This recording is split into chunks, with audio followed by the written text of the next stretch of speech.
பாபா உபதேசம் அளிக்கும் பல முறைகளை முந்தைய அத்தியாயங்களில் நாம் முன்னரே கண்டிருக்கிறோம். அவற்றில் ஒரு முறையை இங்கு காண்போம்.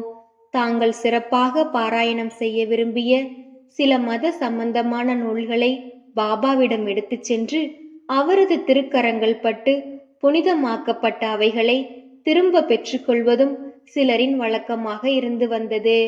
அத்தகைய நூல்களை அவர்கள் தினம்தோறும் படிக்கும்போது பாபா அவர்களுடன் இருப்பதாக உணர்ந்தனர். ஒரு முறை காக்கா மகாஜனி ஏகநாத பாகவதம் புத்தகம் ஒன்றுடன் ஷீரடிக்கு வந்தார். ஷாமா இந்நூலை படிப்பதற்காக மசூதிக்கு எடுத்துச் சென்றார். பாபா அதை அவரிடமிருந்து வாங்கி இங்கும் அங்குமாக சில பக்கங்களை புரட்டிவிட்டு ஷாமாவிடம் திரும்ப அளித்து, இதை நீ வைத்துக்கொள் என்றார்.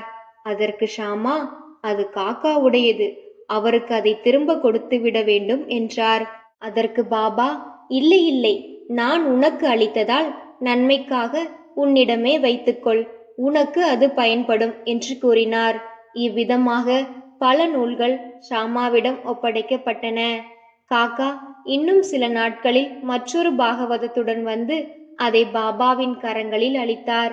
பாபா அவருக்கு அதை பிரசாதமாக திரும்ப அளித்து அதை நன்றாக பாதுகாக்கும்படியும் அது அவரை நல்ல நிலையில் வைத்திருக்கும் என்றும் கூறினார்.